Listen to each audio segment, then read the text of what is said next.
दोस्तों, करोड़ों साल पुरानी इस धरती के नीचे ऐसे ऐसे खतरनाक और डरावनी चीज़ें मिली जिन्हें जानकर आप भी मेरी तरह डर जाएंगे, जिन्हें साइंटिस्ट भी जानकर शॉक्ड हो गए। तो गाइस, आज की इस वीडियो में ज़मीन के नीचे से मिलने वाली दिल दहला देने वाली चीज़ों के बारे में बताएंगे, जिन्हें जानकर आपके पैरों तले ज़मीन खिसक जाएगी।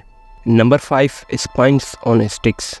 दोस्तों, पेरू हमेशा से ही आर्कियोलॉजिस्ट के लिए हॉटस्पॉट बना हुआ है, पर हाल ही में साइंटिस्ट ने वहां से कुछ ऐसा डिस्कवर किया जिसे देखकर आपके होश उड़ जाएंगे, जो कि है एंशिएंट ह्यूमन वर्टिब्रा। ये कोई नॉर्मल वर्टिब्रा नहीं था, बल्कि इसे वुडन स्टिक से इस तरह से कवर अप किया गया था कि वो देखने में हड्डियों की तरह लग रहा था। इसे पेरू के चिंचा वैली से खोजा गया है, जहाँ एक टाइम पर चिंचा किंगडम का राज हुआ करता था। यानी ये वर्टिब्रा भी चिंचा किंगडम का ही है। पर अगर देखा जाए तो इसका जवाब किसी के पास नहीं है कि आखिर क्यों चिंचा पीपल्स वर्टिब्रा के साथ ऐसा करते थे। इसके बारे में एक मिथ है कि वो लोग अपने जिंदा लोगों की स्पाइन्स निकालकर इसमें स्कल लगाकर इसकी मैजिक स्टिक बनाते थे, जिसे वो रिचुअल के लिए इस्तेमाल किया करते थे। Number 4, the mermaid mummy. ये बात है जापानीज आइलैंड शिकागो की। दरअसल वहाँ एक फिशरमैन मछली पकड़ रहा था, तब उसने एक मरमेड डेथ को कैप्चर किया था, जो 1736 से 1741 के बीच की थी। आपको बता दें, ये कोई आम मरमेड नहीं थी, बल्कि इसके मुंह का हिस्सा बंदर की तरह था, गले से लेकर कमर तक का हिस्सा ह्यूमंस की तरह था और कमर से नीचे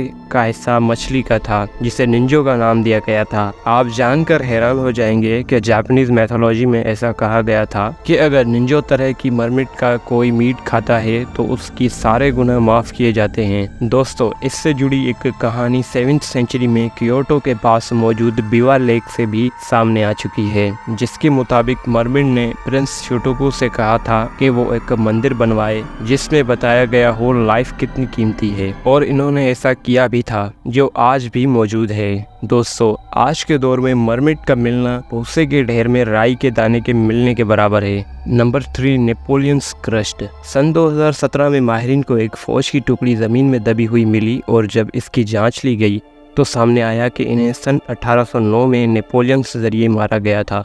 सिपाहियों की ये लाशें ऑस्ट्रिया के एक किसान के खेत के नीचे से पाई गईं। इस किसान ने जब अपनी खेत काटी और दोबारा खेत को तैयार किया तो इसके सामने ये सब आ गया। दोस्तों, आपको क्या लगता है कि यहाँ 2 या 4 लाशें होंगी? जवाब ये नहीं, बल्कि यहाँ तो पूरी 5,500 सिपाहियों की लाशें मौजूद थीं। इन सिपाहियों को नेपोलियन बोनापार्टे की कहने पर ख़त्म किया गया था। जो सिपाही यहाँ दफनाए गए थे वो सारे के सारे ऑस्ट्रिया के आर्मी के थे, और इन सब ने नेपोलियन के खिलाफ बैटल ऑफ वाग्राम में हिस्सा लिया था, जिसके बाद इन सभी सिपाहियों की लाशें जगह जगह गड्ढों में भर दिया। माहिरीन को इन लाशों के बीच से बास्केटबॉल्स कोर्ट के कुछ बटन और हज़ारों ऐसी चीज़ें मिली जो इन सिपाहियों के पास मौजूद थी। खैर, अब तक भी सब कुछ ठीक था, लेकिन जो बात मुझे सबसे ज़्यादा डरावनी लगी वो ये है कि जो सिपाही इस जंग में हिस्सा ले रहे थे वो सभी के सभी बीमार थे। जब माहिरीन ने इनकी हड्डियों पर रिसर्च करी तो ये सामने आया कि इन सभी सिपाहियों में उस टाइम स्कर्वी नामी बीमारी फैल चुकी थी। ये बीमारी आमतौर पर विटामिन सी के कमी की वजह से फैलती है।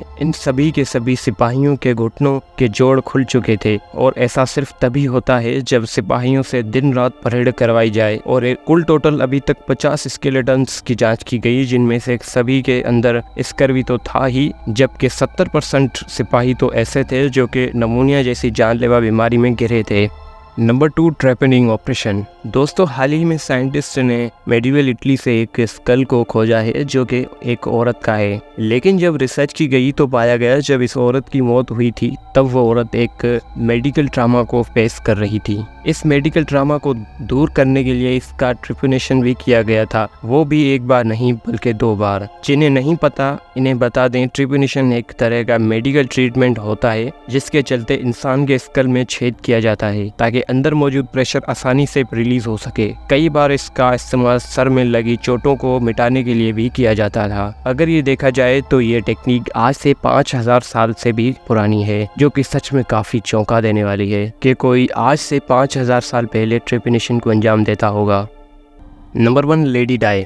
इस लेडी का नाम सिंधु था और ये हान डायनेस्टी में रहती थी, जो आज से लगभग 2000 साल पहले हुआ करती थी। और इन्होंने अपनी पूरी ज़िंदगी लग्जरी तरीके से गुजारी थी। और आपको बता दें, लेडी डाई का जो टॉम था वो लगभग 2000 सालों तक अनटच्ड रहा, लेकिन 1968 में इसे 4000 फीट नीचे से निकाला। और इसके निकालने के बाद सबको शॉक्ड कर देने वाली बात तो यही थी कि उसकी स्किन, बाल और भी काफ़ी बॉडी पार्ट्स 2000 सालों से काफ़ी ठीक कंडीशन में थे। ये किसी को नहीं पता था कि लेडी डाई की बॉडी अभी तक कैसे प्रिजर्व है, लेकिन हाँ, इसे एक के अंदर एक करके 7 कॉफिन्स में रखा गया था, जिस पर किले और चारकोल की लाइंस थीं।